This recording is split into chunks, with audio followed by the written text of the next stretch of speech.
மத்தேயு எழுதின சுவிசேஷம் 5ஆம் அதிகாரம்.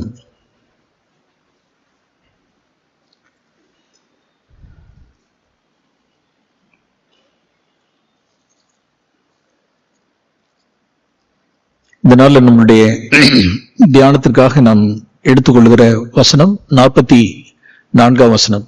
மத்தேயு 5:44. ஏற்கனவே நான் இங்கே ஷேர் பண்ணியிருக்கலாம். நீங்களும் ஒரு சிலர் கேட்டிருக்கலாம். ஆனாலும் நாம் திரும்ப இந்த வசனத்தை மறுபடியும் இந்த வசனத்தை நாம் தியானிப்போம். மத்தேயு 5:44.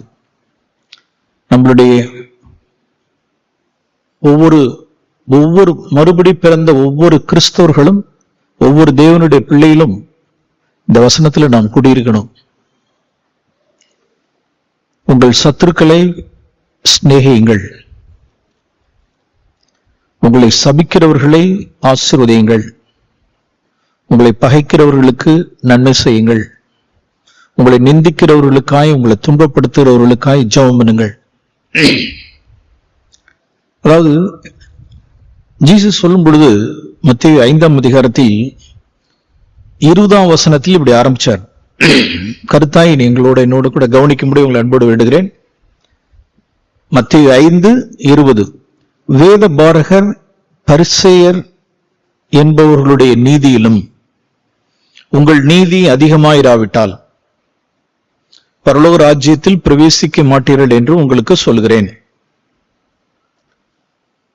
வேதபாரகர் பரிசேயர் என்பவர்களுடைய நீதி வெளியரங்கமான நீதி, கொலை செய்யாத நீதி, விபச்சாரம் செய்யாத நீதி, திருடாத நீதி. இது புறஜாதி மார்க்கத்திலே நிறைய பேர் இருக்காங்க. எவ்வளவு சன்மார்க்கர்கள் உலகத்திலே, எவ்வளவு சன்மார்க்கர்கள் நீதிமான்களும் இந்த வெளியரங்கமான விபச்சாரம் செய்யாத, கொலை செய்யாத, களவு செய்யாத நீதி உலகத்தில் இருக்கு. அது பரிசேயருடைய நீதி. ஆண்டவர் சொன்னார், அவர்களுடைய நீதியிலும் உங்கள் நீதி அதிகமாயிராவிட்டால் பரலோக ராஜ்யத்தில் பிரவேசிக்க மாட்டீர்கள். இந்த வசனத்துக்கு எத்தனை பேர் பயப்படுறாங்கன்னு தெரியல. அப்படின்னா வெளியில உள்ள நீதியை பார்க்கிலும், வெளியரங்கமான இருக்கிற நீதியை பார்க்கிலும் உள்ளான நீதி எங்க நிறைவேறணும் அப்படின்னா இன்னர்ல, நம்மளுடைய உள்ளான வாழ்க்கையில, நம்மளுடைய சிந்தையில், நம்மளுடைய இருதயத்தில் அந்த நீதி நிறைவேறணும். அதற்குதான் ஜீசஸ் கிரைஸ்ட் இந்த புதிய உடன்படிக்கையை என்ன செஞ்சு கொடுத்தார், நமக்கு ஸ்தாபித்து கொடுத்தார். இதுதான் அதிகமான நீதி. கோபம், அதாவது கொலை அல்ல, கோபப்படாது இருக்கிற நீதி. விபச்சாரம் அல்ல, கண்களால் இச்சிக்காத நீதி. இப்படிப்பட்ட உள்ளான நீதியை நிறைவேற்றும்படிக்கு இயேசு நமக்கு முன்னோடியாய் அவர் வாழ்ந்து காண்பிச்சிருக்கிறார். அவர் பரத்திற்கு சென்று நமக்கு பரிசுத்த ஆவியை நமக்கு பெற்று தந்திருக்கிறார். சோ இதுதான் மத்தேயு 5 முதல்ல நீதியை ஆரம்பிக்கிறார். இதெல்லாம் நம்ம பேசுவோம், நம்ம சபையில அதிகமாய் நாம் கேட்டிருக்கிறோம். நீதி அப்படின்னு ஆரம்பிச்சு, என்ன நீதி அப்படின்னா கோபப்படாத ஒரு நீதி. பாருங்க 22ஆம் வசனத்தில், கோபப்படாத ஒரு நீதி. அப்படியே கோபப்பட்டாலும் ஒப்புரவாகிற நீதி. 24ஆம் வசனம். அடுத்தது 28, இச்சையோடு பார்க்காத ஒரு நீதி. அடுத்தது கீழே இன்னும் வாசிக்கிறோம் 37, உள்ளதை உள்ளதென்றும் இல்லதை இல்லதென்றும் சொல்லுகிற ஒரு நீதி. இன்னும் கீழே 39, தீமையோடு எதிர்த்து நிற்காத, தீமை செய்கிற மனுஷர்களோடு கூட எதிர்த்து நிற்காத ஒரு நீதி. 40, வழக்காடுகிறவனுக்கு, அதாவது நம்மளுடைய எடுத்துக்கொள்ள வேண்டும் என்கிறவனுக்கு விட்டு விடுகிறதான ஒரு நீதி. பாருங்க, இதெல்லாம் இப்படியெல்லாம் நீதி நீதி நீதி நீதி இப்படியெல்லாம் நீதியெல்லாம் சொல்லிட்டு ஆண்டவர் அதை எங்க போறார் அப்படின்னா 48ஆம் வசனத்தில் கவனிச்சீங்களா? மத்தேயு 5:48, பரலோகத்தில் இருக்கிற உங்கள் பிதா பூரண சர்க்குணராய் இருக்கிறது போல நீங்களும் பூரண சர்க்குணராய் இருக்க கடவீர்கள். நம்மளுடைய நீதியை, நம்மளுடைய பரிசுத்தத்தை இப்படிதான் போய் பூர்ணப்படுத்தணும். நீதியில ஆரம்பிச்சிருப்போம். நீதியில ஆரம்பிச்சு முதல்ல திருச்சபைக்கு வராதற்கு முன்பாக, மறுபிறப்பு அடையாததற்கு முன்பாக கடந்த நாட்களில் நம்மளிடத்துல நீதியே இல்லை. எல்லாம் அநியாயமும் அக்கிரமும் அநீதி உள்ளவர்களுமாய் வாழ்ந்தோம்.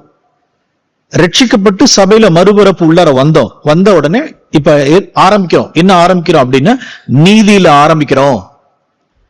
அதுவே எண்டல்ல. அந்த நீதி, அந்த பரிசுத்தத்தை நாம் என்ன செய்யணும் அப்படின்னா பூர்ணப்படுத்தணும், பெர்ஃபெக்ட் பண்ணணும். எங்க 48, உங்கள் பிதா பூர்ண சர்க்குணராய் இருக்கிறது போல நீங்களும் பூர்ண சர்க்குணராய் இருக்க கடவீர்கள். We should perfect holiness, பரிசுத்தத்தை, நீதியை நாம் என்ன செய்யணும், பூர்ணப்படுத்தணும். அது எப்படி பூர்ணப்படுத்துறது அப்படின்னா, இங்க இருக்கு பாருங்க. உங்கள் பிதா யாருங்கிறத சொல்றார். உங்கள் பிதா எப்படிப்பட்டவர் பூர்ணரா இருக்கிறார் என்றால் 45 வசனத்தில் வாசிக்கிறோம். இதான் பிதாவுனுடைய பூரணம்.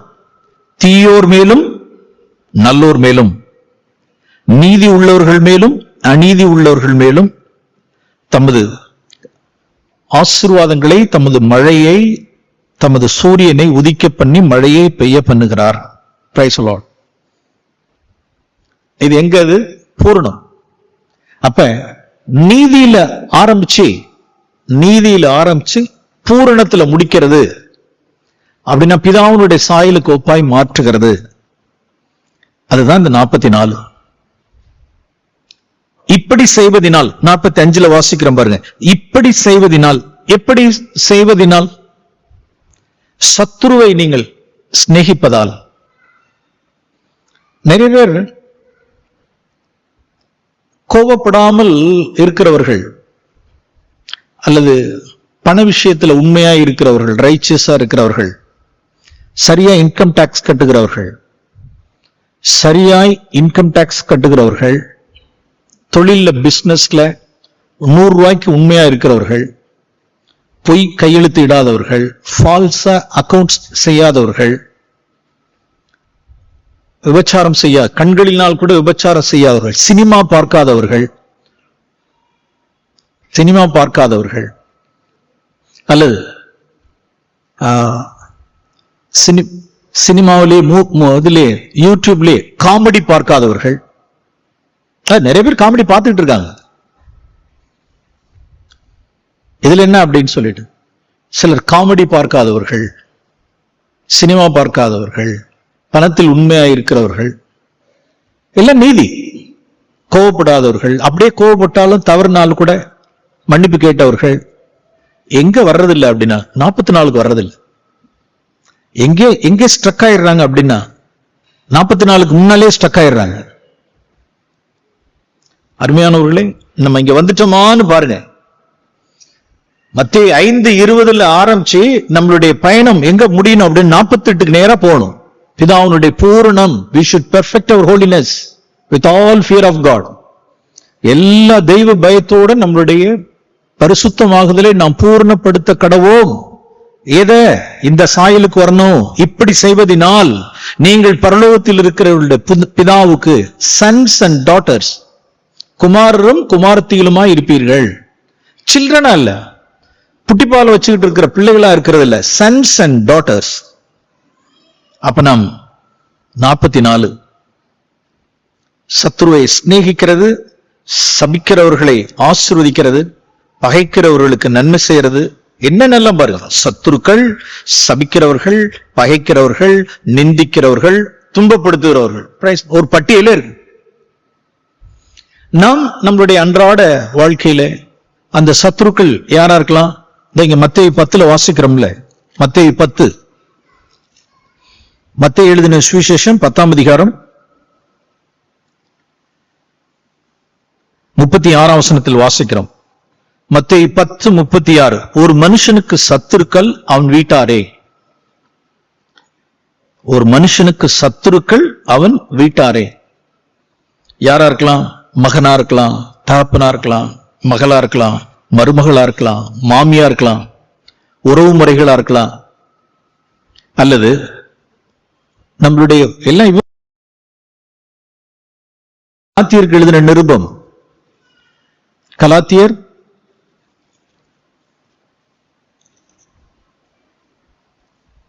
16ஆம் வசனம். கலாத்தியருக்கு எழுதின நிருபம் 4ஆம் அதிகாரம் 16ஆம் வசனம். இங்க ஒரு சத்ருவை பார்க்கிறோம். இங்க ஒரு கேட்டகரி. இது சர்ச் ரிலேட்டட். இது ஒன்னு வீட்டு ரிலேட்டட். உன் வீட்டுக்குள்ளார ஒரு மனுஷனுக்கு அவனுடைய சத்துருக்கள் அவன் வீட்டாரே. சபையிலையும் சத்துருக்கள் உண்டாக முடியுமா? எஸ், சபையிலையும் சத்துருக்கள் உண்டாக முடியும். எப்படி அப்படின்னா பால் சொல்றார் 16ஆம் வசனத்தில், நான் உங்களுக்கு சத்தியத்தை சொன்னதினால், நான் உங்களை கடிந்து கொண்டதால், நான் உங்களை திருத்தினபடியால், உங்களை திருத்தினபடினால, உங்களை கண்டித்தபடினால, உங்களை சிக்ஷித்தபடினால், உங்களை டிசிப்ளின் பண்ணபடியால் பவுல் சொல்றார், ஓ கலாத்தியரே, நான் உங்களுக்கு என்ன ஆயிட்டேன்? சத்ருவாயிட்டேன். அப்ப இந்த சத்ரு எங்கே இருக்கலாம் அப்படின்னா, சபையிலையும் சத்ரு இருக்கலாம், வீட்லயும் இருக்கலாம், வீட்டுக்கு வெளியிலே இருக்கலாம், உறவு முறைகள்ல இருக்கலாம், வெளியில நம்மளோட குடியிருக்கிற பகுதிகளில், வேலைஸ்தலத்தில், வீட்டில், குடியிருப்பு பகுதியில், திருச்சபையில், எங்கனாச்சும் சத்துருக்கள் இருக்கலாம். ஓகே, இப்ப காமனா ஜீசஸ் என்ன சொல்லிட்டார் அப்படின்னா, உங்கள் சத்துருக்களை என்ன செய்யுங்கள்? சிநேகிங்கள். பரிசுத்த ஆவியானவருடைய பலன் இல்லாதபடிக்கு, பரிசுத்த ஆவியானவருடைய பலன் இல்லாதபடிக்கு இது ஒரு கால் நிறைவேறாது. ஆரம்பத்திலே நான் சொல்லிடுறேன், 4 லெவல் இருக்கு. எசேக்கியேலின் புஸ்தகம் 47ஆம் அதிகாரம். நம் சங்கீதம் இது மத்தேயு 5:44 இந்த நாள்ல நம்முடைய தியானத்துக்கு நாம் எடுத்துக்கொள்கிறோம். இதெல்லாம் நீங்க ஆரம்பத்திலே இந்த வசனங்கள் எல்லாம் வைத்துக் கொள்ளுங்க. மத்தேயு 5:40 எசேக்கியேல் 47ஆம் அதிகாரம். எசேக்கியேல் ஒரு தரிசனம் பார்க்கிறார். அங்கிருந்து எங்க வருது அப்படின்னா, ஆலயத்தின் வாசலுக்கு என்னை திரும்பி வர பண்ணினார். ஒரு தண்ணீர் ஆலயத்தின் வலதுபுறமாய் பலிபீடத்திற்கு தெற்கே பாய்ந்தது. என்னை அழைச்சிட்டு போய் காண்பிச்சார். 3ஆம் வசனத்தில், அந்த புருஷன் தமது கையில் நூலை பிடித்துக் கொண்டு கிழக்கே புறப்படுகையில் 1000 முழம் அளந்து என்னை தண்ணீரை கடக்க பண்ணினார். தண்ணீர் கணுக்கால் அளவாய் இருந்தது. அடுத்தது 4ஆம் வசனம், அவர் 1000 முழம் அளந்து என்னை தண்ணீரை கடக்க பண்ணினார். அங்கே தண்ணீர் முழங்கால் அளவாய் இருந்தது. பின்னும் அவர் 1000 முழம் அளந்து என்னை கடக்க பண்ணினார். அங்கே தண்ணீர் இடுப்பளவாய் இருந்தது. பின்னும் அவர் 1000 முழம் அளந்தார். அங்கே அது நான் கடக்கக்கூடாத நதியாய் இருந்தது. தண்ணீர் நீச்சாலமும் கடக்கக்கூடாத நதியுமாய் இருந்தது. Price the Lord. சரி, என்ன கவனிக்கிறீங்களா? பரிசுத்த ஆவியானவருடைய சிலர்கிட்ட கேட்கிறோம், பிரதர் நீங்க பரிசுத்த ஆவியை பெற்றுக் கொண்டீர்களா? ஒருத்தர் சொல்றார், பெற்றுக்கொண்டேன்.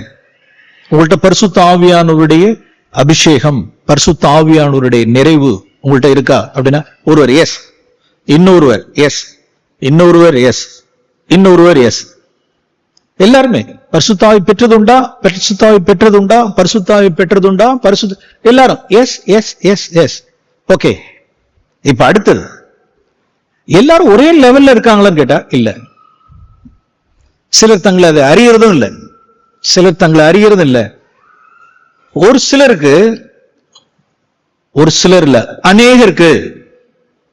அநேகருடைய பரிசுத்த ஆவியானவருடைய அளவு கணுக்கால் அளவு. ஒரு சிலருடைய பரிசுத்த ஆவியானவருடைய அளவு முழங்கால் அளவு. ஒரு சிலர் தான் மேல போக போக போக சிலர் ஆகுறாங்க. அநேகர் கணுக்கால் அளவுல இருந்துறாங்க. இடுப்பளவு, அப்புறம் இங்க, அப்புறம் நீச்சாலம். எதிலே தேவன் உண்மை உள்ளவராக இருக்கிறார். ஒரு லெவல்ல இருந்து இன்னொரு லெவலுக்கு கொண்டு போறதுக்கு அவர் 1000 முழம் கடக்க வைக்கிறார். அந்த 1000 முழம் என்ன பிரதர்? எனக்கெல்லாம் தெரியாது. அந்த வேத அறிவு நமக்கு தேவையில்லை, அதை ஆராய்ச்சி பண்ண வேண்டியதில்லை. ஆனா ஒண்ணு தெரியுது, என்ன அப்படின்னா, இருக்கிற அந்த கொஞ்சத்தில் அந்த கணுக்கால் அளவுல ஒருத்தன் உண்மையா இல்லை அப்படின்னா தேவன் முழங்காலுக்கு இடுப்புக்கு கொண்டு வர்றதில்லை. ஒரு மனுஷனை தேவன் இப்படி கொண்டு வர்றாரு, அடுத்து இடுப்பு அளவுக்கு கொண்டு வர்றாரு, அதுல 1000 முழம் நடக்க வைக்கிறாரு, உண்மையை பார்க்கிறாரு. ஒண்ணு, நீ கொஞ்சத்தில் உண்மை உள்ளவனா இருந்த உன்னை அதிகத்துக்கு கொண்டு போறேன், உன்னை நீச்சாலத்துக்கு கொண்டு போறேன்.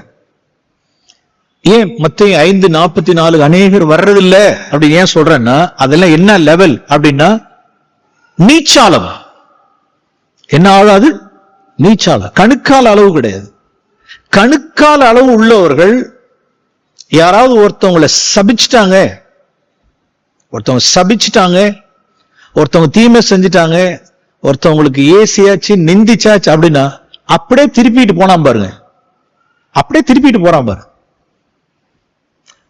they are maintaining, அப்படியே மெயின்டைன் பண்றான், அப்படியே மெயின்டைன் பண்றான். ஒரு கணுக்கால் அளவுன்னா என்ன, அதை சொல்லிடுறேன். எபேசியருக்கு எழுதின நிருபம் 4ஆம் அதிகாரம். இதான் கணுக்கால் அளவு. இந்த கணுக்கால அளவில் ஒரு மனுஷன் உண்மையா இல்லாத பட்சத்தில் தேவன் அவனை முழங்கால், இடுப்பு, நீச்சாலத்துக்கெல்லாம் தேவன் கொண்டே போக மாட்டார். Is a newborn baby. அவன் கிறிஸ்துவுக்குள்ள பிறந்திருக்கிறான். எப்ப அப்படின்னா கொஞ்சம் கவனிங்க. எபேசியருக்கு எழுதின நிருபம் 4ஆம் அதிகாரம் 23ஆம் வசனம். அதாவது 22ல பழைய மனுஷனை அவன் களைந்து போட்டிருக்கிறான். வார்த்தை என்னோடு சேர்ந்து கவனிங்க. எபேசியர் 4:22 பழைய மனுஷனை களைந்து போட்டான் அப்படின்னா அவன் புதுசா மறுபடியும் பிறந்திருக்கிறான். அவன் உள்ளத்திலே ஒரு புதிதான ஆவி அவனுக்கு கொடுக்கப்பட்டது. 24 ஒரு புதிய மனுஷனை தரித்து கொண்டான் அப்படின்னா இப்ப யார் அவன்? பழைய மனுஷன் களைந்து போடப்பட்டு புதிய மனுஷனை தெரிந்து கொண்டான். உள்ளார புதிதான ஆவி அவனுக்கு சொல்லப்பட்டதுன்னு அவன் யாருவன்? இவன் தான் யாரு? New born baby. இவன் கிறிஸ்துக்குள் மறுபடியும் பிறந்தவன். அந்த கிறிஸ்துக்குள் மறுபடியும் பிறந்த அந்த புதிதாய் பிறந்த குழந்தைக்கு பவுல் எப்படி சொல்றாரு பாருங்க. ஒரு 4 விஷயத்த சொல்றார். என்ன அப்படின்னா 25 பொய்ய களைஞ்சிரு, பொய்ய களைஞ்சிரு. நேத்து வரைக்கும் நீ பொய் சொல்லிட்டு இருந்த மேன், இப்ப நீ மறுபடியும் பிறந்துட்ட. உன்னுடைய மறுபிறப்பினுடைய நிச்சயம் எப்ப தெரியும்? சிலர் மறுபடியும் பிறக்கல, சிலர் மறுபடியும் பிறக்கவில்லை. தங்களை மறுபடியும் பிறந்ததாக தங்களை வஞ்சித்துக் கொள்ளுகிறார்கள்.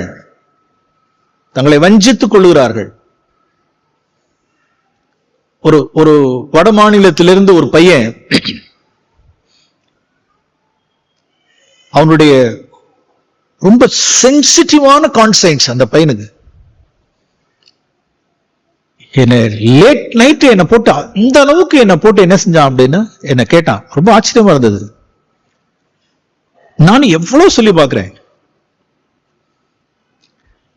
நீ அவன் born againங்கிறத அவன் கன்ஃபார்ம் பண்ணிருக்கான் பாரு. அவன் மறுபிறப்பு அடைந்தான் அப்படின்னு. என்ன அப்படின்னா என்னுடைய கடந்த நாட்கள்ல நான் நிறைய பொய் சொல்லுவேன். போய் வீட்டுல பொய் சொல்லுவேன், எங்க அப்பா அம்மாட்ட பொய் சொல்லியிருக்கேன், என்னோட ஃப்ரெண்ட்ஸ் மத்தியில நிறைய பொய் சொல்லியிருக்கேன், நான் படிக்கிற இடத்துல நிறைய பொய் சொல்லியிருக்கேன். பொய்னா என்னோட தட் இஸ் மை பிசெட்டிங் சின். என்னோடு கூட நெருங்கி நிற்கிற பாவம். எங்க போனாலும் அந்த பாவத்தை சுமந்துகிட்டே போறது. உதாரணத்துக்கு அப்படின்னு கேட்டேன். இப்ப உதாரணமா நான் +2ல நான் 900 மார்க் 970 மார்க் தான் என்னமோ வாங்கியிருக்கேன். ஆனா நான் மார்க் சொல்றது எப்படி சொல்லுவேன் அப்படின்னா, எக்கச்சக்கமா மார்க் வாங்கினது மாதிரி நான் சொல்லுவேன். இவ்வளவுதான் வாங்கியிருப்பேன், ஆனா இவ்வளவு சொல்லியிருப்பேன். இப்ப எனக்கு அது உறுத்திட்டு இருக்கு. இப்ப எனக்கு உறுத்துது. தம்பி, நீங்க எத்தனை பேர்ட்ட சொல்லிருப்பீங்கன்னு தெரியாது தம்பி, அத்தனை பேர்ட்டையும் நீங்க சரி செய்ய முடியாது. ஆண்டோட்ட அறிக்கையிடலாமே. இல்ல, எனக்கு ஒரு சிலர்லாம் எனக்கு ஞாபகம் வருது. இன்னார்ட்டெல்லாம் நான் மார்க் இப்படி நான் சொல்லியிருக்கேன், பொய் சொல்லியிருக்கேன், அது எனக்கு சமாதானமே இல்லை. சரி, போய் சொல்லிட்டு எத்தனை பேருக்கு சொல்ல முடியுமோ உன்னால முடிஞ்சதை சொல்லு. பாருங்க, அவனுடைய அவா நான் செட்டேட் பண்ணணும், எனக்கு குற்றம் இல்லாத ஒரு மனசாட்சியில இருக்கணும், நான் போய் பேசிட்டேன், இப்பயும் நான் ஸ்லிப் ஆகுறேன், இப்பயுமே நான் ஸ்லிப் ஆகுறேன். ஏன்னா அந்த பாம்புக்கு நிறைய பால் வாத்துட்டேன், அந்த பொய் சொல்ற பாம்புக்கு நிறைய பால் வாத்ததுனால இப்பயும் இப்பயும் நான் ஸ்லிப் ஆகுறேன். இப்ப என்ன செய்யலாம்? ஒருத்தன் மறுபடியும் பிறந்துட்டாங்கிறதுக்கு என்ன ப்ரூஃப் அப்படின்னா, பொய் சொன்ன மாத்திரத்துல பாருங்க, எபேசியர் 4, இவன் தான் மறுபடியும் பிறந்தவன். அதாவது அதுல 4 தீமை சொல்லப்பட்டிருக்கு. எபேசியர் 4ஆம் அதிகாரத்தில் 4 தீமை சொல்லப்பட்டிருக்கு. ஒரு தீமை பொய். 25 பொய். பொய்யை களைந்து மெய் பேச கடவன் 1. 2, கோபம் கொண்டாலும் பாவம் செய்யாத. கோபத்தினால் பாவம் செய்யாத, அல்லது கோபத்தினால் ஒரு வார்த்தையை காயப்படுத்தாத, திட்டாத, கத்தாத. சூரியன் அஸ்தமிக்கிறதுக்குள்ளாக உன்னுடைய எரிச்சல் தனியட்டும். அடுத்தது 28, திருடாத. ஏன்னா சில பேர் திருடிக்கிட்டே இருக்கிற பழக்கம், கண்ணும் கையும் சுத்தம் இல்லாது. கடந்த நாட்களில் நான் ஒரு எலக்ட்ரீஷியனை நான் அறிவேன். எந்த ஊரும் கேட்காதீங்க, எவ்வளவு இடத்துல போயிருக்கேன். அவருடைய சாட்சி. ஒரு வீட்டுல வேலை செய்யற இடத்துல ஒரு பொருள் இருக்கு, அன்வான்டட், அது தேவையில்லாத சமாச்சாரம். அந்த பொருளை என்ன செஞ்சு எடுத்துக்கணும் அப்படின்னு கேட்டுட்டு எடுக்கணும். வேலை செய்ய போற இடத்துல ஒரு பொருள் கிடக்கு அப்படின்னா, அது தேவை அப்படின்னா, அந்த வீட்டாருக்கு அது தேவையில்லாத ஒரு எங்கேயோ குப்பையில போட்டு கிடக்கலாம். ஆனா நான் குப்பையில தான் எடுக்கிறேன்னு சொல்லக்கூடாது. அவங்க சும்மா தட்டுமுட்டு ஜாமான் தூக்கி ஒரு மூலையில போட்டிருப்பாங்க. தட்டுமுட்டு ஜாமான்ல ஒரு மூலையில போட்டிருக்கலாம். நான் அதை எடுக்கணும், அவங்க வீட்டாருக்கு தேவையில்லை அப்படின்னு எனக்கு தேவைப்படுது, அதை நான் உருப்படி ஆக்கிக்குவேன். ஏன்னா நமக்கு டெக்னிக் நிறைய தெரியும், எப்படி இந்த பழச தட்டு முட்டெல்லாம் வச்சு நமக்கு டெக்னிக் தெரியும், அதை சரி செஞ்சுக்கலான்னு. ஆனா எடுக்கணும்னா சில கையும் கண்ணு சுத்தம் இல்ல. முற்காலத்தில் திருடுகிறவன் இனி திருடாமல். அல்லது 29, கெட்ட வார்த்தை. வாயிலிருந்து வர வார்த்தை கெட்ட வார்த்தை. கெட்ட வார்த்தைன்னு சொல்றோம், எத்தனை பேருடைய வாயில இன்னும் கழுதெல்லாம் வருதுன்னு தெரியல. கழுத, நாய், ஏகப்பட்ட கெட்ட வார்த்தைகள்லாம் இருக்கு. ஈவன் கிறிஸ்டியன்ஸ் மத்தியில காமனா வரக்கூடிய தெண்டம், தீவெட்டி, முட்டாள், கழுத, கெட்ட வார்த்தை. ஓகே, இப்ப யார் கணுக்கால் அளவில் உண்மை உள்ளவனா இருந்தது என்ன? கணுக்கால் அளவில் யாரை எந்த கணுக்கால் உள்ள சகோதரனை தேவன் மேல கொண்டு போவார் அப்படின்னா, காலையில 9 மணிக்கு ஒருத்தன் ஒரு பொய் சொல்லிட்டான், அல்லது காலையில 9 மணிக்கு ஒருத்தன் என்ன செஞ்சிட்டான் அப்படின்னா கோபப்பட்டான், அல்லது காலையில 9 மணிக்கு ஒருத்தன் திருடிட்டான், அல்லது காலையில 9 மணிக்கு ஒருத்தன் கெட்ட வார்த்தை சொல்லிட்டான். இப்ப அவனுக்கு உணர்வு உண்டு, தேவன் அவனுக்கு டயத்தை செட் பண்ணி இருக்கிறார். 4 காரியத்துக்கும், 4க்கும் பொய், திருட்டு, கெட்ட வார்த்தை, கோபம், இந்த 4த்துக்கும் ஆர்டர் டயத்தை செட் பண்ணிருக்காரு. ஈவினிங் 6 o'clock சூரியன் அஸ்தமிக்கிறதுக்குள்ளாக செட்ரேட் பண்ணிடுங்கிறார். இவன் செட்ரேட் பண்ணிட்டான் அப்படின்னா திருநதை திரும்ப செய்யறது, அல்லது கோபப்பட்ட வாபஸ் வாங்கிறது, கெட்ட வார்த்தையை வாபஸ் வாங்கிறது, அல்லது மன்னிப்பு கேட்கறது, அல்லது பொய்யன்கிறது இல்லைங்கிறது சரி. இதை ஒரு மனுஷன் சரியாய் செய்துட்டா தேவன் பார்க்கிறார், பரவாயில்ல, நீ கணுக்கால் அளவுலயே நீ உண்மையா இருக்க, உன்னை நான் மேல கொண்டு போறேன். ஏன் அநேகரை அந்த இடத்துக்கு வர்றதில்லை அப்படின்னா இதுலயே உண்மை இல்லை. சின்ன சின்ன பவுல் ஒரு 4 உதாரணத்தை சொல்றாரு. பொய், திருட்டு, கெட்ட வார்த்தை, கோபம். எல்லாரும் விழுந்து புரள்றது. ஓகே, நீ விழுந்தாலும் நீ நியூ பார்ன் பேபி, நீ இப்பதான் பிறந்திருக்க, அதனால நீ ஸ்லிப் ஆயிடுவ. உனக்கு டைம் செட் பண்ணிருக்கேன், ஈவினிங் 6 o'clock முடிச்சிரு, செட்ரேட் பண்ணு. செட்ரேட் பண்ண விருப்பம் இல்லாதவர்கள், செட்ரேட் பண்ணாதவர்கள் தேவன் ஒரு கால் என்ன செய்யறது இல்லை அப்படின்னா அடுத்தடுத்த லெவலுக்கெல்லாம் கொண்டே போக முடியாது. அதனாலதான் வண்டி எங்கே நின்றுது அப்படின்னா பூரணத்துக்கு வர்றதில்லை. மத்தேயு 5:48 வந்து சேர்றது இல்ல, நடுவுல அப்படியே தேங்கிடுறாங்க. நாட்கள் அளவு செல்ல செல்ல செல்ல பாப்பார் ஆண்டவர், ஆவியானவர் பார்ப்பார், நான் உன்னை உணர்த்துறேன், சற்றம் பேச மாட்டேன், இனிமே உன்னோட நான் பேச மாட்டேன். அப்ப மனசாட்சி சரியில்லை, சுத்தம் இல்ல, மனசாட்சி ஓட்ட பொத்தலான பை. நீங்க சபைக்கு அப்படிப்பட்டவர்கள் எத்தனை ஞாயிற்றுக்கிழமை, வருஷத்துக்கு 52 சண்டே தான் வரட்டும், வருஷத்துக்கு 52 புதன்கிழமை வந்து எவ்வளவு வசனங்கள் கேட்டாலும் பொத்த பை, எவ்வளவு வசனத்தை கேட்டாலும் பொத்த பைக்குள்ள போயிடும். உன்ட்ட என்னத்தை நான் பேசுறது, போய் சொல்லிட்டே சரி சொல்லிட்டே இருக்க, நீ கேட்க மாட்டேங்கிற, அப்புறம் உன்ட்ட என்னத்தை பேசுறது, நான் கோவப்பட்ட மன்னிப்பு கேளுன்னு தானே சொன்னேன், உன்னை நான் குத்திக்க சொன்னேன், மன்னிப்பு கேளுன்னு சொல்றேன், செய்ய மாட்டேங்கிற. கெட்ட வார்த்தையை வாபஸ் வாங்குன்னு சொல்றேன், திருண்ட பொருளை திரும்ப கொடுன்னு சொல்றேன், செய்ய மாட்டேங்கிற. அப்புறம் ஒன்னும் நான் திரும்ப பேசுறதுக்கு, உன்கிட்ட பேசுறதுக்கு ஒண்ணுமே கிடையாது. நாட்கள் பார்த்துக்கிட்டே இருப்பார், நீடிய பொறுமையா இருப்பார். இவர்கள் 2ஆம் தரம் செத்து விடுவார்கள், இவர்கள் 2ஆம் தரம் செத்து விடுவார்கள். இவர்கள் தங்களை தாங்களே மேய்த்துக் கொள்வார்கள், நம்மத்திலும் இருப்பார்கள். வருஷம் ஓடிக்கிட்டே இருக்கும். சோ கணுக்கால அளவிலேயே நாம் உண்மை உள்ளவர்களா இருப்போமானால் தேவன் நம்மளை எங்க கொண்டு போவார்? எந்த ஆழத்துக்கு? சவுண்டா? நீச்சாளத்துக்கு. கணுக்கால் அளவிலிருந்து நீச்சால் அளவுக்கு போகணும். தேவன் அப்படி கொண்டு போட்டோம். எப்ப? எதுக்கு 1000 முழம் 1000 முழம் 1000 முழம் 1000 முழம் அப்படின்னா நடக்க விட்டு பாக்குறது. உண்மையா இருக்கியா, உண்மையா இருக்கியா, உண்மையா இருக்கியா, உண்மையா இருக்கியா? கொஞ்சத்திலே உண்மை இல்லை, கணுக்கால அளவு உண்மை இல்லை, உனக்கு எதுக்கு நீச்சால் அளவு? forget it. ஓகே, இப்ப நாம் இந்த நாள்ல நாம் தியானிக்கிறது நீச்சாலத்துக்கு நாம் தியானிப்போம். ஒரு சிலர் நம்ம மத்தியில போராடி கொண்டிருப்பார்கள், விழுந்து ஆண்டவரே நீச்சாலம் நீச்சாலம் நீச்சாலம் நீச்சாலம். நீச்சாலத்துக்குரியதான சத்தியங்கள் எவ்வளோ இருக்கு, எவ்வளோ நீச்சாலம். அதாவது தனக்கானதே தேடாமல் பிறனுக்கானவிலே தேடுற வாழ்க்கை, அதெல்லாம் நீச்சாலம்.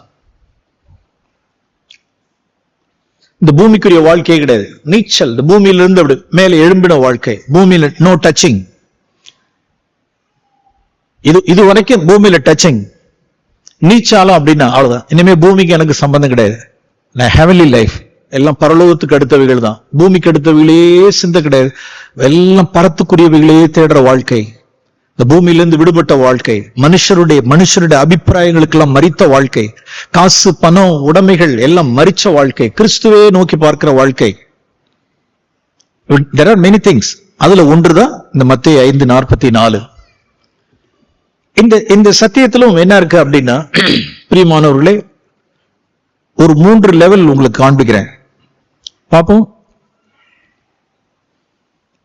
நீதிமொழிகளின் புஸ்தகம், நீதிமொழிகள் 24ஆம் அதிகாரம் 25ஆம் அதிகாரம்.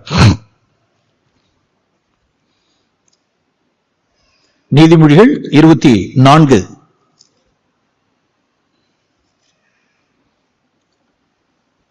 24 25 உங்கள் சத்ரு அப்படிங்கிறதுல ஒரு 3 லெவல் இருக்கு. அதிலே சத்ருவை சிநேகிக்கிறதுலயே அல்லது சத்ருவை மன்னிக்கிறதுல, நன்மை செய்யறதுல ஒரு 3 லெவல். முதல் லெவல் என்னன்னு பாருங்க, 24ஆம் அதிகாரம் 29வது வசனம். ஒரு வாசிப்போம். நீதிமொழிகள் 24:29. அவன் எனக்கு செய்த பிரகாரம் நானும் அவனுக்கு செய்வேன், அவன் செய்த செய்கைக்கு தக்கதாக நானும் அவனுக்கு சரிகட்டுவேன் என்று நீ சொல்லாதே. முதல்ல சரிகட்டுறது, டிப் ஃபார் டேட், பதிலுக்கு பதில் சரிகட்டுறது. பிரியமானவர்களே, இது உலகத்தில் உள்ளவர்களை வேண்டாம், நம்மளுடைய இந்த ஹால்ல உள்ளவர்களை தான் நாம் தியானிச்சுட்டு இருக்கோம். நமக்கு பிறர் யாரு? அந்த பிறர் யார்? அது வீட்டுக்குள்ள இருந்தவங்களா இருந்தாலும் சரி, நம்ம சபையில இருந்தாலும் சரி, குடியிருப்பு பகுதியில் இருந்தாலும் சரி, அல்லது வேலை ஸ்தலத்தில் உள்ளவர்களா இருந்தாலும் சரி, அவன் எனக்கு செய்த பிரகாரம் நானும் செய்வேன். அவனுடைய செய்கைக்கு தக்கதாக நானும் அவனுக்கு சரி கட்டுவேன் என்று நீ சொல்லாதே. முதல்ல இந்த ஒரு வசனத்தோடு கூட இன்னொரு பேர், ஒரு சில வெர்சஸ் கூட சேர்த்துக்கலாம். 20ஆம் அதிகாரம் 20, 22 படிங்க, சீக்கிரமா பெறட்டும். தீமைக்கு சரி கட்டுவேன் என்று சொல்லாதே. ஓகே, கர்த்தருக்கு காத்திரு, அவர் உன்னை இரட்சிப்பார். ஓகே, தீமைக்கு சரி கட்டுவேன். அவன் எனக்கு தீமை செஞ்சான்ல, நான் சரி கட்டுவேன் சொல்லாத. கர்த்தருக்கு காத்திரு, அவர் உன்னை ரட்சிப்பார். இந்த இடத்துல ஒரு ரட்சிப்பு இருக்கு. தீமைக்கு தீமை, இந்த இடத்துல தீமைக்கு சரி கட்டுறது. நீதிமொழி 24 அவனுடைய செய்கைக்கு, ஒருவருடைய செய்கைக்கு சரி கட்டுறது. இன்னொரு இடத்துல இப்படி வாசிப்போம், 1 பேதுரு 3ஆம் அதிகாரம்.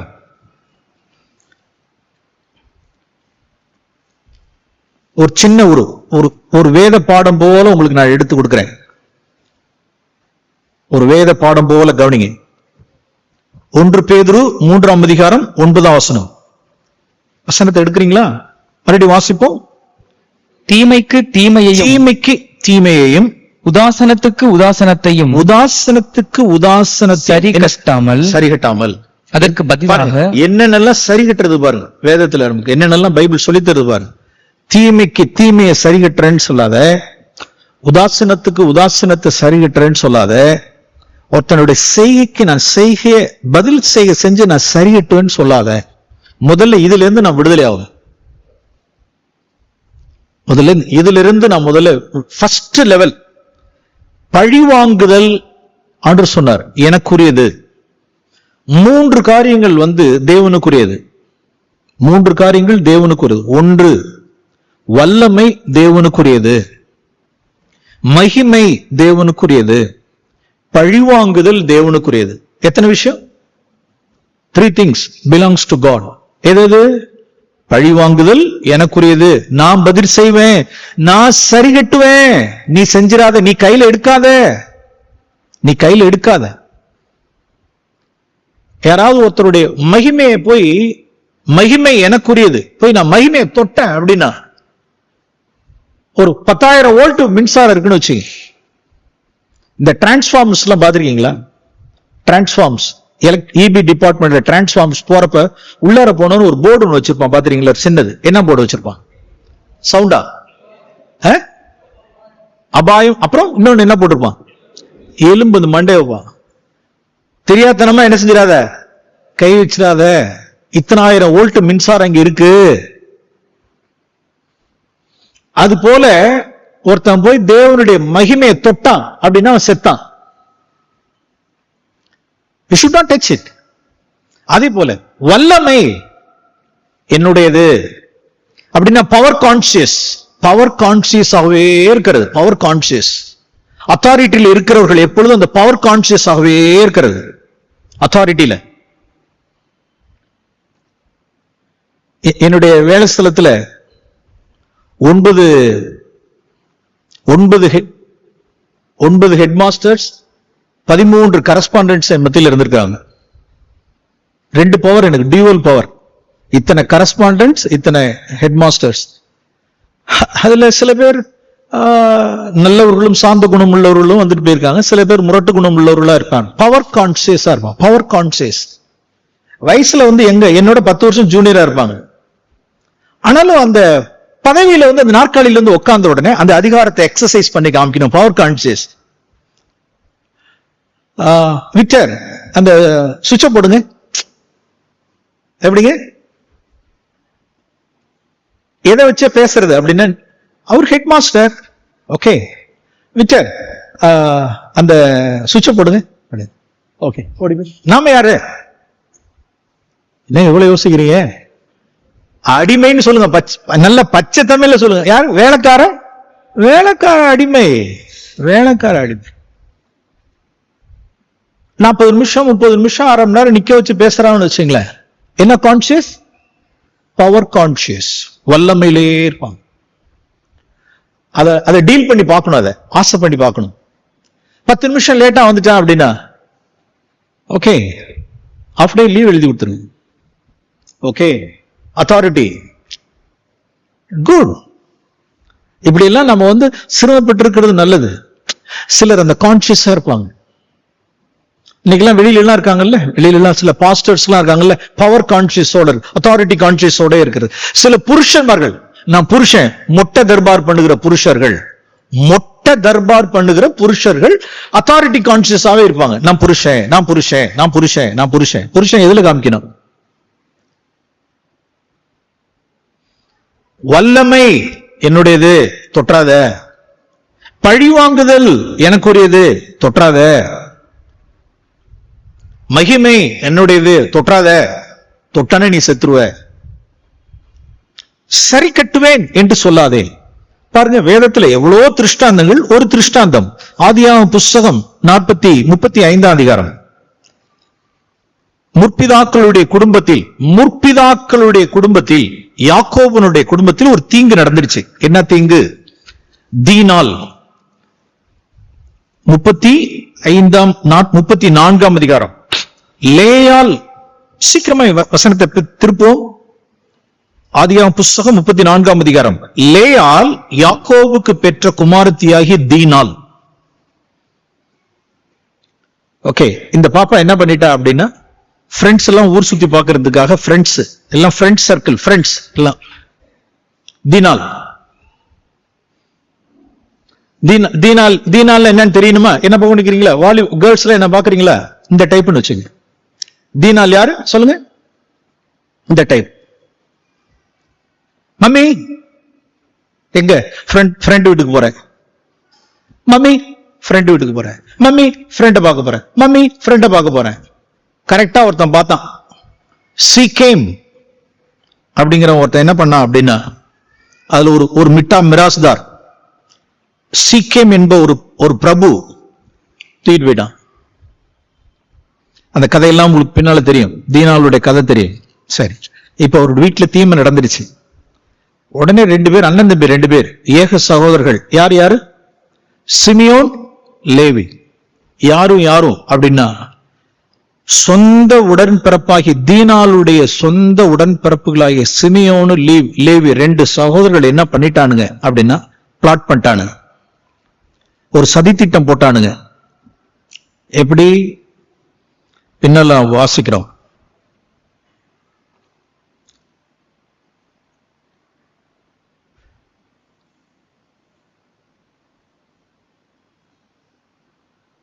எங்க இந்த வசனம் இருக்கு பாருங்க.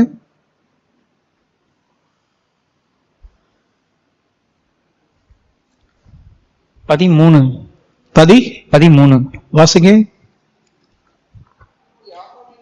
அப்பொழுது யாக்கோபின் குமாரர் தங்கள் சகோதரியாகிய தீனாலை சீகேம் என்பவன் தீட்டுப்படுத்தினபடியால் அவனுக்கும் அவன் தகப்பனாகிய ஏமோருக்கும் வஞ்சகமான மறுமொழியாக எல்லாம் செஞ்சு ஒரு சதித்திட்டம் போட்டு என்ன பண்ணிட்டானுன்னா, பழிக்கு பழி வாங்கிட்டானு.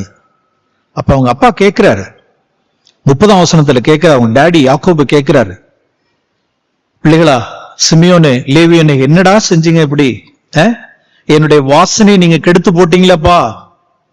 நம்ம கொஞ்சம் ஜனம்பா, இவ்வளோ ஜனத்தின் மத்தியில இப்படி போய் ஊரு பூந்து வீடு பூந்து எல்லாத்தையும் வெட்டி சாச்சிட்டீங்களே, நம்ம குடும்பமா உயிரோடு இருக்க முடியுமா? எல்லாம் வீடு பூந்து அழிஞ்சானுங்களா, நம்மள என்னடா செய்வோம் அப்படின்னு சொல்லிட்டு உங்க அப்பா பிள்ளைகளை பார்த்து கேட்கிறார். இப்படி செஞ்சு விட்டீங்களே, ஏற்கனவே ஒரு தீமை நடந்திருக்கு, அந்த தீமையோட இன்னும் கொஞ்சம் தீமையை சேர்த்து விட்டீங்களேடா, வீடு பூந்து வெட்டி விட்டீங்களே. அதுக்கு அவன் சொல்றான், எங்கள் சகோதரியை ஒரு வேசியை போல நடத்தலாமா? சிலர்லாம் இருக்காங்க, சில சில சில புருஷன்மார்கள், சில சகோதரர்கள்லாம் அப்படியே, சகோதரா எழும்புடா, எழும்புடா, தங்கச்சி தொட்டுட்டான்டா, எழும்புடா, அண்ணா நான் வரேண்ணா, அண்ணா நான் வரேண்ணா. மாம்சம் தேவனுக்கு அடுத்தது தொடரும், தேவனுக்கு அடுத்து தொடரும். ஆவேசம்லாம் இல்ல, ஆவேசம் எல்லாம் போடக்கூடாது. அண்ணா 2 பேரும் டேடிக்கே தெரியாது, 2 பேரும் அண்டர் கிரவுண்ட் வேலை பண்ணிட்டானுங்க. நல்ல நீட்டா கதை கச்சிதான் முடிச்சு காலி பண்ணிட்டாங்க.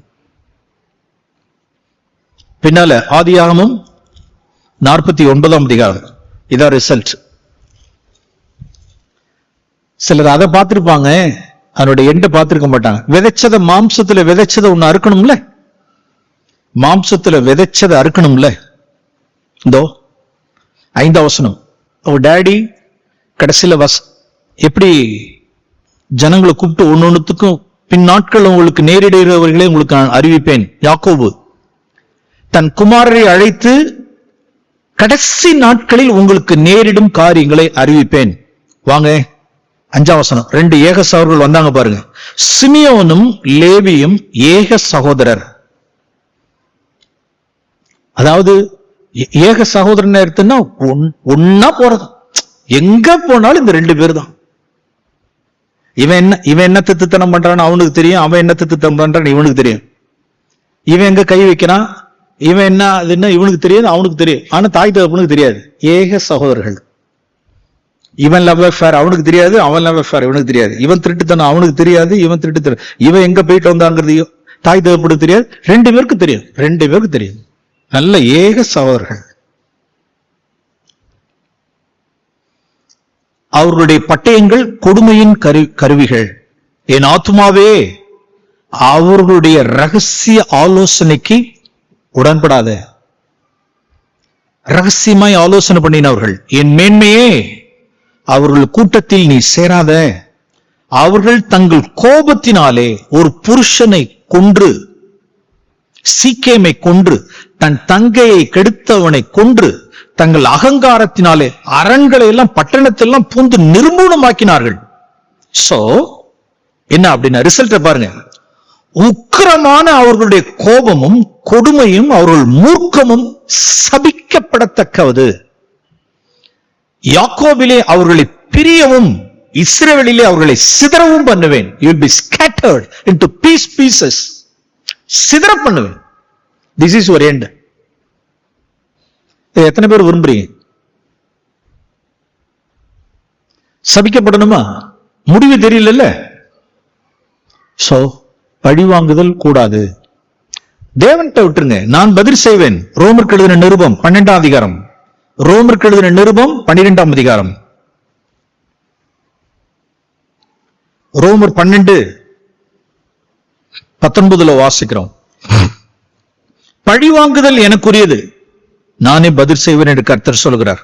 Price the Lord. மோசேக்கு விரோதமாய் கோரா எழும்பினான் இல்லையா? மோசேக்கு விரோதமாக கோரா எழும்பினான். மோசே டீல் பண்ணாரா? தெரியுமா? பைபிள் தெரியுமா? யார் டீல் பண்ணல? மோசே டீல் பண்ணல, தேவன்கிட்ட விட்டாரு. தேவன் செய்ய செஞ்சாரா? பூமி என்ன செஞ்சிச்சு? 2ஆ பொழுது உள்ளார போயிடுச்சு. அவர் பார்த்துக்குவார். சவுல் தாவீதை இம்சம் பண்ணிக்கிட்டே இருந்தார். தாவீது என்ன செய்யல அப்படின்னா சவுலை டீல் பண்ணவே இல்லை. ஆண்டவரே உம்மிடத்தில் நான் விட்டுறேன். தேவன் டீல் பண்ணாரா? தேவன் டீல் பண்ணார். சவுலை தேவன் டீல் பண்ணினார். கோராவை தேவன் டீல் பண்ணார். மிரியாமை தேவன் டீல் பண்ணார். தேவன் டீல் பண்ணுவார். பிரியமானவர்களே, நமக்கு விரோதமாய் இருக்கிறவர்களை பதிலுக்கு பதில் செஞ்சிடாதீங்க, செய்க்கு செய்ய செஞ்சிடாதீங்க, தீமைக்கு தீமை செஞ்சிடாங்க, உதாசீனத்துக்கு உதாசீனம் செஞ்சிடாதீங்க, டிட் ஃபார் டேட் போட்டுறாதீங்க. யாராவது சின்னதா ஒருத்தவங்க நம்மளை கனவீனப்படுத்தினாங்கன்னா நம்மள திரும்ப கனவீனப்படுத்துறது. ஒருத்தவங்க உதாசீனப்படுத்தினா உதாசீனப்படுத்திடுறது. ஒருத்தவங்க நமக்கு கனம் கொடுக்கலையா, நானும் உனக்கு கனம் கொடுக்க மாட்டேன்.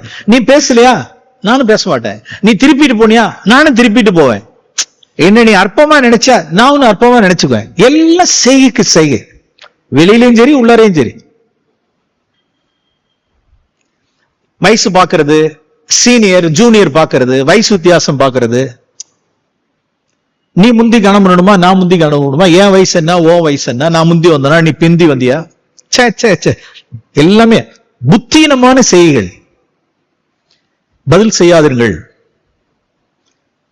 என்னோடு கூட வேலை செய்த இடத்துல ஒரு ஆசிரியர் என்கிட்ட அப்படி சொன்னார். அது ரொம்ப பெருமையா சொன்னார். என்னோடு கூட வேலை செய்த ஒரு ஆசிரியர் ரொம்ப பெருமையா சொல்றாரு. அது என்னுடைய உறவு முறையில ஒருத்தன் பத்திரிகை வைக்கிறதுக்காக அவன் வீட்டு முக்கியமான தேவைக்கு ஒரு கல்யாணம் பத்திரிகை யாரை வச்சான் அப்படின்னா ஒரு 15 வயசு பையனை வச்சு அனுப்பிச்சு வச்சான். நான் போவேனா? அவர் 15 வயசு பையனை அனுப்பிச்சு வச்சு ஸ்கூல்ல படிக்கிற பையனை எடுத்துட்டு எனக்கு பத்திரிக்கை வச்சா நான் போயிடுவேன்? நான் போகல.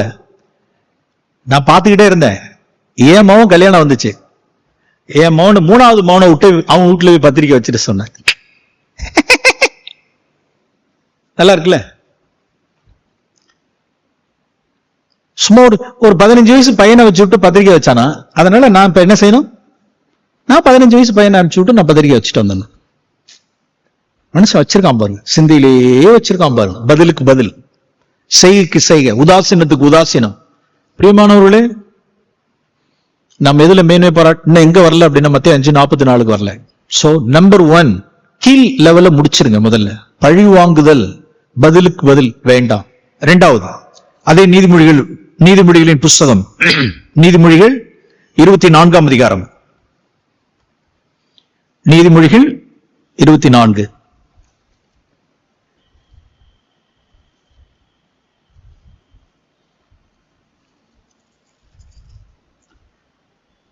வசனம். இது அடுத்த லெவல். 17. நீதிமொழிகள் 24:17. உன் சத்துரு விழும்பொழுது என்ன செய்யாதே? சந்தோஷப்படாதே.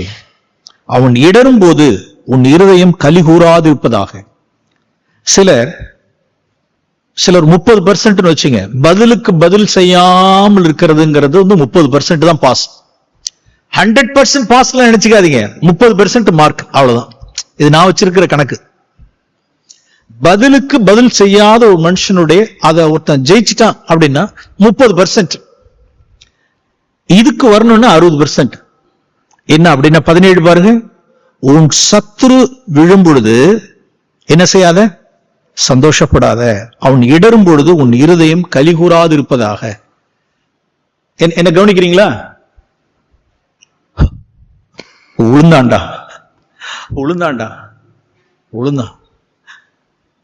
அப்பா, அதுல இந்த வசனம் வேற. என்ன தொட்டல்ல, பாத்தியா நடந்தது? பாத்தியா? கேன்சர் வந்துருச்சா? ஆக்சிடென்ட் ஆனிச்சா? உன் பையன் இழுத்துட்டு போயிட்டானா? உன் பொண்ணு ஓடி போயிட்டாளா? அத்தியா எல்லாம் விழுந்துட்டீங்களா? இதான் மேன். பார், தேவன் எனக்காக உனக்கு என்ன செஞ்சிருக்கார் சொல்லு? யுத்தம் பண்ணியிருக்கார். தலையில தான் அடிச்சு. இன்னும் நம் மத்தியில உட்கார்ந்துக்கிட்டு இப்படி களி கூறுகிறவர்கள் நாட் அட் ஆல். களி கூறுறது, அடுத்த விழுந்தான்னா களி கூறுறது.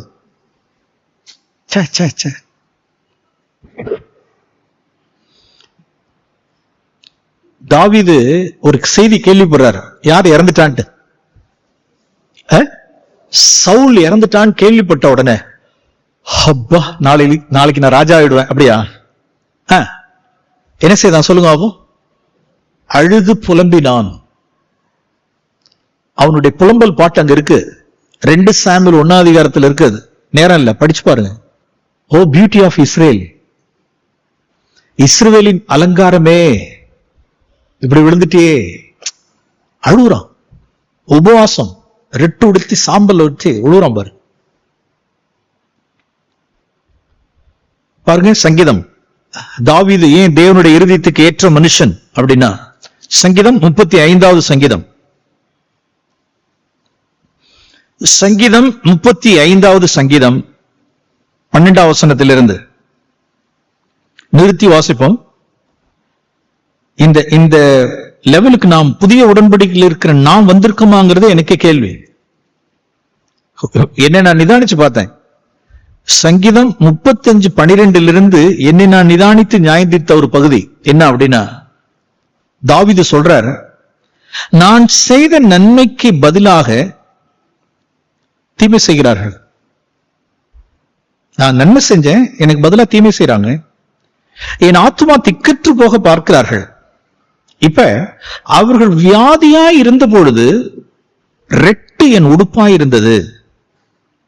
அவர்கள் வியாதியாய் இருந்த பொழுது நான் உபவாசத்தால் என் ஆத்துமாவை உபத்திரவப்படுத்தினேன். என் ஜெபம் திரும்ப வந்துருச்சு.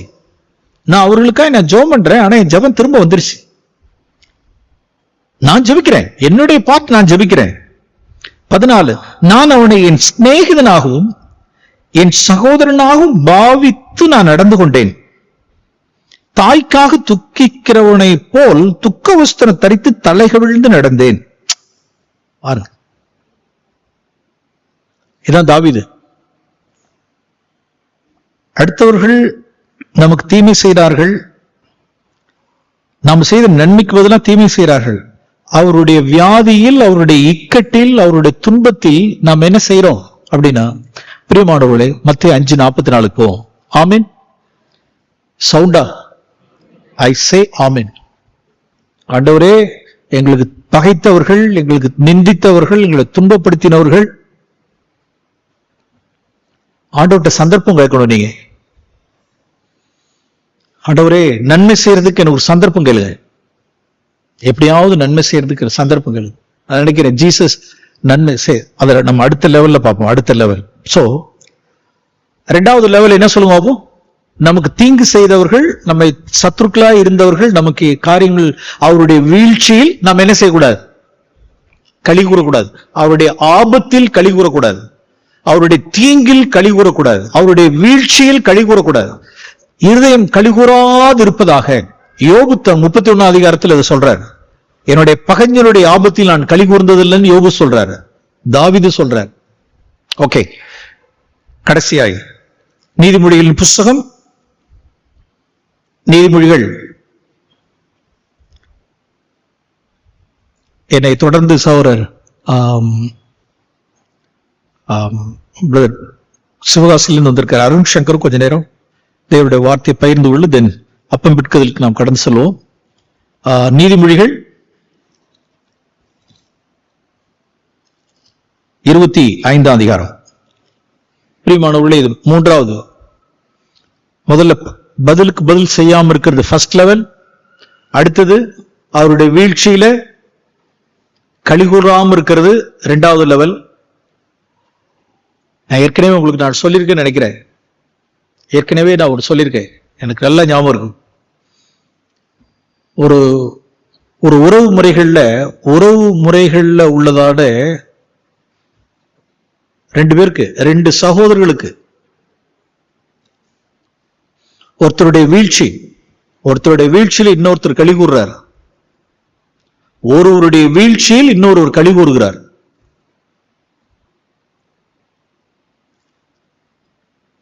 பிரியமானவர்களே, நாம் களி கூர்ந்தோமானால் அது நமக்கு திரும்ப என்ன செய்யப்படும் அப்படின்னா நம்ம தலையில வந்துடுறது. இத உபதியா தீர்க்கதரிசி இதை சொல்றார். நாம் எங்கேயாவது மற்றவருடைய வீழ்ச்சியில், தீங்கில், தீமையில் நாம் களி கூர்ந்திருப்போமானால், நம்மளுடைய இருதயம் களி கூர்ந்து போனால், அது தேவனால் கவனிக்கப்பட்டு அது திரும்ப நம்ம மத்தியில் என்ன செஞ்சிடும்? நமக்கே திரும்பி வந்துடும். ஜாக்கிரதை. ஓகே, நாம் நீதிமொழிகள் 25க்கு வருவோம். 21 வசனம், அருமையான வசனம். நீதிமொழிகள் 25, 21, 22. உன் சத்துரு பசியாய் இருந்தால் அவனுக்கு புசிக்க ஆகாரம் கொடு, அவன் தாகமாய் இருந்தால் குடிக்க தண்ணீர் கொடு. அதனால் நீ அவன் தலையின் மேல் எரிகிற அன்பின் அக்கினி தழலை குவிப்பாய், கர்த்தர் உனக்கு பலனளிப்பார். நல்லா பாருங்க. உன் சத்துரு பசியாயிருந்தால் அவனுக்கு புசிக்க ஆகாரம் கொடு, உன் தாகமாயிருந்தால் குடிக்க தண்ணீர் கொடு. அதனால் நீ அவன் தலையின் மேல் எரிகிற அன்பின் அக்கினி தழல்களை குவிப்பாய், கர்த்தர் உனக்கு பலனளிப்பார். Price the Lord. நல்ல வார்த்தை. பிரியமானவர்களே, நான் உங்களுக்கு கேட்கிறேன், நீங்க பதில் சொல்லுங்க. யாக்கோபனுடைய குமாரனாகிய, யாக்கோபனுடைய புதல்வனாகிய யோசேப்புக்கு எத்தனை சகோதரர்கள் தீங்கு செஞ்சாங்க? சொல்லுங்க சொல்லுங்க, எத்தனை சகோதரர்கள்? எவ்வளவு? எல்லாரும் ஏன்? 10 சகோதரர்கள். அவருக்கு மேல உள்ளதான 10 சகோதரர்கள் பொறாமை கொண்டார்கள், பகைத்தார்கள், விற்று போட்டார்கள். அவர்கள் செய்த தீமை நிமித்தமாய் அவ்வளவு தீங்கு அனுபவிச்சதான யோசேப்பு தன்னுடைய சகோதரர்களுக்கு என்ன செஞ்சா? சொல்லுங்க. பதில் நன்மை செய்தான். இதுதான் அவனுடைய சகோதரனுடைய தலையில அன்பின் அக்கினி தழல குவிக்கிறது. அன்பின் அக்கினி தழல குவிக்கிறது. எப்படி அப்படின்னா, பார்வோனிடத்தில் கேட்டு என்னுடைய தகப்பனுக்கும் என்னுடைய சகோதரர்களும் வந்திருக்கிறாங்க, அவர்களுக்கு நான் அந்த தேசத்தில் இருக்கணும்னு சொல்றப்ப பார்வோன்னு சொல்றாரு, நல்ல இடமா பார்த்து நீனே அவர்களை அமர்த்திரு. யோசேப்பு, உனக்கு தான் தெரியுமே, உன்னுடைய தகப்பனுக்கும் உன்னுடைய சகோதரர்களுக்கும் நல்ல இடமா பார்த்துங்கிறப்ப அவன் என்ன இடத்தை அமர்த்தினான் அப்படின்னால் கோசேன். அந்த எகிப்தில் நல்ல நாடாகிய நல்ல இடமாகிய கோசேன்கிறதான இடத்தை தன்னுடைய சகோதரர்களுக்கு கொடுத்து, அந்த பஞ்சத்தில் அவர்களுக்கு உணவு காரியங்களை கொடுத்து, நல்ல இடத்தை கொடுத்து, வீடு வாசல்களை கொடுத்து அவனை ஆதரித்து வந்தான். இப்ப சத்துருக்களை பழைய உடன்படிக்கையில ஒரு மனுஷன் என்ன செஞ்சிருக்கான் பாருங்க. என்ன செஞ்சான் அப்படின்னா, அவனுடைய சகோதரனுடைய தலையில் எதை குவித்தவன்? அக்கினி தழலை குவித்தவன். அந்த அக்கினி, கடைசி அந்த வார்த்தையோடு நான் முடிக்கிறேன். உபாகம புஸ்தகம், உபாகமம் 33, உபாகம புஸ்தகம் 33 அதிகாரம்.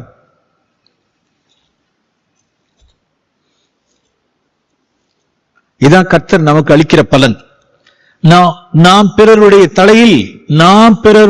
தலையில் நன்மையை குவிச்சேன் அப்படின்னா எனக்கு என்ன நடக்கும்? என்னுடைய சத்துருக்கள், நிந்தித்தவர்கள், துன்பப்படுத்தினவர்கள், நம்மளை பகைத்தவர்களுக்கு நாம் ஒரு அன்பின் அக்கினி தழல அவருடைய தலையில் குவிக்கும் பொழுது நமக்கு என்ன ஆகும் அப்படின்னா, உபாகமம் 33 அதிகாரம் எடுத்தவங்க 17 வசனம் வாசிங்க. 33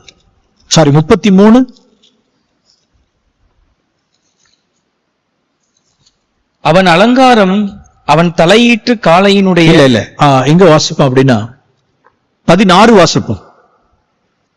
நாடும் அதன் நிறைவும் கொடுக்கும் அருமையான தானியங்களினாலும். இல்ல இது முதல்ல யாருன்னு சொல்ற, முதல்ல 1 வசனம் பாருங்க. தேவனுடைய மனுஷனாகிய மோசே தான் மரணம் அடையும் முன்னே இஸ்ரவேல் புத்திரரை ஆசீர்வதித்த ஆசீர்வாதம். மோசே சாகிறதுக்கு முன்னால 12 கோத்திரங்களை வரவழைச்சார். 12 கோத்திரங்களை வரவழைச்சு ஒவ்வொரு கோத்திரத்தையும் ஆசீர்வதிக்கிறார். அப்ப 13 வாசிக்கிறோம், யோசேப்பை குறித்து கர்த்தரால் அவனுடைய தேசம் ஆசீர்வதிக்கப்படும், வானத்தின் செல்வம், பனி, ஆழத்தில் உள்ள நீரூற்றுகள் எல்லாம் அவனுக்கு உண்டு சொல்லிட்டு 16 வசனத்துல இப்ப வாசிங்க பிரதர். நாடும் அதன் நிறைவும் கொடுக்கும் அருமையான தானியங்களினாலும் ஆசீர்வதிக்கப்படுவதாக. முச்செடியில் எழுந்தருளினவரின் தயை யோசேப்புடைய சிரசின் மேலும் தன் சகோதரரில் விசேஷித்தவனுடைய உச்சந்தலையின் மேலும் வருவதாக. தன் சகோதரருக்கு எல்லாவற்றிலும் விசேஷித்தவனாயிருந்த அந்த யோசேப்பினுடைய உச்சந்தலையின் மேலும், யோசேப்பினுடைய சிரசின் மேல், ரெண்டும் ஒண்ணுதான், அவனுடைய சிரசின் மேல், அவனுடைய உச்சந்தலையின் மேல் என்ன வருவதாக?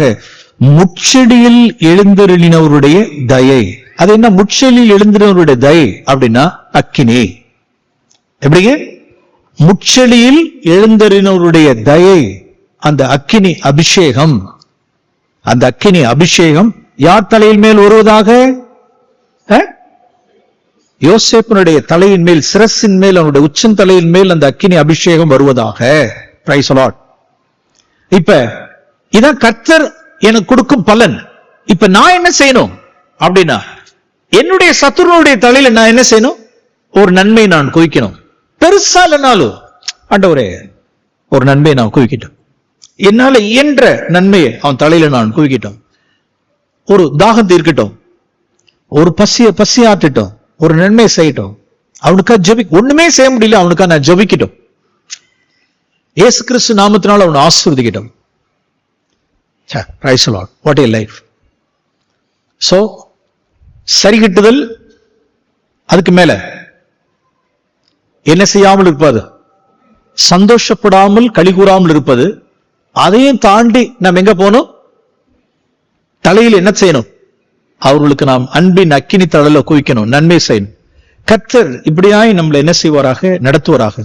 இது என்ன இல்லாம முடியாது? பரிசுத்த ஆவியானவருடைய அந்த உன்னதமான ஆவியானவருடைய இந்த நிறைவு இல்லாமல் இந்த வாழ்க்கைக்கு நான் வர முடியாது. கர்த்தர் நம்மை நடத்துவாராக.